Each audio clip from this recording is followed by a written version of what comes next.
അസ്സലാമു അലൈക്കും വറഹ്മത്തുള്ളാഹി വബറകാതുഹു. അൽഹംദുലില്ലാഹി റബ്ബിൽ ആലമീൻ വസ്സലാത്തു വസ്സലാമു അലാ സയ്യിദിൽ മുർസലീൻ വഅലാ ആലിഹി വസഹ്ബിഹി അജ്മഈൻ അമ്മാ ബഅദ്. ബഹുമാനമുള്ള സുഹൃത്തുക്കളെ, പ്രിയപ്പെട്ട പ്രേക്ഷകരെ, സഹോദരങ്ങളെ, അള്ളാഹു നമ്മളെ അനുഗ്രഹിക്കട്ടെ. അള്ളാഹു നമ്മളെല്ലാവരെയും അവൻ്റെ നല്ല അടിമകളിൽ ഉൾപ്പെടുത്തി അനുഗ്രഹിക്കട്ടെ. അല്ലാഹുമ്മ റബ്ബി ഇശ്റഹ് ലി സദ്രി വയസ്സിർ ലി അംരി വഹ്ലുൽ ഉഖ്ദത മിൻ ലിസാനി യഫ്ഖഹു ഖൗലി. സ്വല്ലല്ലാഹു വസ്സലാമു അലൈക സയ്യിദി യാ റസൂലല്ലാഹ് ഖുദ് ബിയദി ഖല്ലത ഹീലതി യദ്രികനി യാ റസൂലല്ലാഹ്. സ്വർഗത്തിൽ പോകുന്ന ഒരു പെണ്ണ്, ആ പെണ്ണിൻ്റെ കാര്യം എന്താണ് എന്നൊന്ന് നമുക്ക് നോക്കാം. ഹദീസ് സ്വഹീഹുൽ ബുഖാരിയും സ്വഹീഹ് മുസ്ലിമും രേഖപ്പെടുത്തുന്ന ഹദീസാണ്. അതാ ഇബ്നു അബി റബാഹ് റളിയല്ലാഹു അൻഹു ആണ് പറയുന്നത്. അവർ പറയാണ്, എന്നോട് ഇബ്നു അബ്ബാസ് റളിയല്ലാഹു അൻഹുമ ചോദിച്ചു, അലാ ഉരീകം റാഅതൻ മിൻ അഹ്ലിൽ ജന്ന, സ്വർഗക്കാരിൽപ്പെട്ട ഒരു പെണ്ണിനെ ഞാൻ എനിക്ക് കാണിച്ചു തരട്ടെ. അഥവാ സ്വർഗത്തിൽ പോകുന്നൊരു പെണ്ണ്, ആ പെണ്ണ്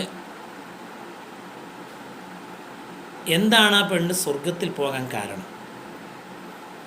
അപ്പോൾ അതാ ഇബ്നു അബി റബാഹ് പറഞ്ഞു, അതെ വല. അപ്പോൾ ഇബ്നു അബ്ബാസ് റളിയല്ലാഹു അൻഹു കാണിച്ചു കൊടുത്തു, ആദി ഇംറാത്തു സൗദ, ഈ ഒരു കറുത്ത പെണ്ണാണ്, ഈ ഒരു കറുത്ത പെണ്ണാണ്.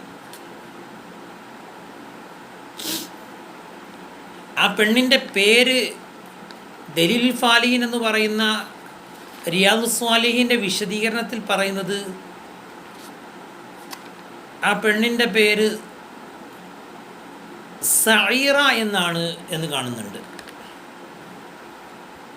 എന്താണ് ആ പെണ്ണ് സ്വർഗത്തിൽ പോകാനുള്ള കാരണം? ആ പെണ്ണ് ഒരു ദിവസം നബി സല്ലല്ലാഹു അലൈഹി വസല്ലം തങ്ങളുടെ അടുക്കൽ ചെന്നു. ഇബ്നു അബ്ബാസ് റളിയല്ലാഹു അൻഹുമ വിശദീകരിച്ച് തരികയാണ്. എന്നിട്ട് പറഞ്ഞു, ഇന്നി അസ്റഉ വ ഇന്നി അതകശഫു ഫഅദുല്ലാഹ ലി. അള്ളാഹിൻ്റെ റസൂലേ, എനിക്ക് അപസ്മാരക രോഗമുണ്ടാകാറുണ്ട്. അതുണ്ടാകുമ്പോൾ എൻ്റെ ശരീരത്തിൽ നിന്ന് ഔറത്തുകൾ ഇങ്ങനെ വെളിവാകാറുണ്ട്. അതുകൊണ്ട് എനിക്ക് അങ്ങ് ദുആ ചെയ്യണം. ഇതാണ് ആ പെണ്ണിൻ്റെ ആവശ്യം. അപ്പം അള്ളാഹുവിൻ്റെ റസൂല് പറഞ്ഞു, ഇൻ ശീതി സ്വബർത്തി വലക്കിൽ ജന്ന. പെണ്ണെ, നീ ക്ഷമിക്കുകയാണെങ്കിൽ നിനക്ക്, നീ ഉദ്ദേശിക്കുകയാണെങ്കിൽ നീ ക്ഷമിക്കുകയാണെങ്കിൽ നിനക്ക് സ്വർഗമുണ്ട്. അതല്ല, വൈൻ ശീതി നീ ആഗ്രഹിക്കുന്നുവെങ്കിൽ ദഅവതുല്ലാഹ അയ്യു ആഫിക്ക്, നിൻ്റെ രോഗം മാറാൻ ഞാൻ വേണ്ടി അള്ളാഹു താലയോട് ഞാൻ ദുആ ചെയ്യാം. അപ്പോൾ ആ പെണ്ണ് പറഞ്ഞു, അസ്ബിറു നബിയെ, ഞാൻ ക്ഷമിക്കാം.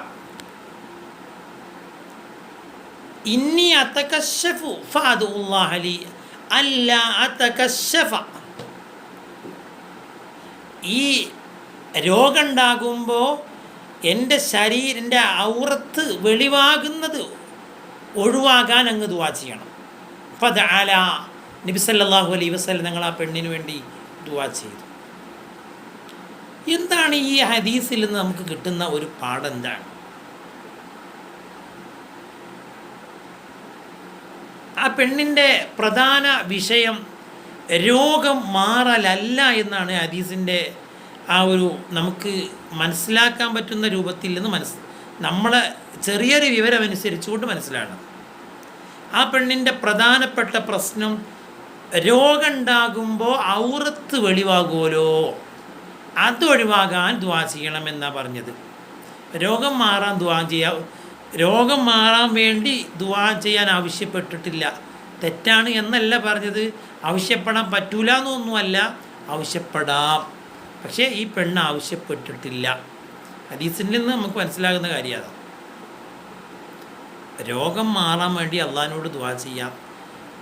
അതുപോലെ നബി സല്ലല്ലാഹു അലൈഹി വസല്ലങ്ങളോട് അങ്ങനത്തെ ആളുകളോട് നമുക്ക് ദ്വാരപ്പിക്കുകയും ചെയ്യാം. അതിനൊന്നും തെറ്റില്ല, നല്ല കാര്യമാണ്, ഒക്കെ ചെയ്യാം. പക്ഷെ പെണ്ണിൻ്റെ പ്രശ്നം എന്താണ്? ആ രോഗത്തിൻ്റെ മേൽ ക്ഷമിക്കുകയും വേണം, സ്വർഗം കിട്ടുകയും വേണം. പക്ഷെ അവർക്ക് വെളിവാകാനും പാടില്ല. ഇതാണ് പെണ്ണിൻ്റെ ആഗ്രഹം.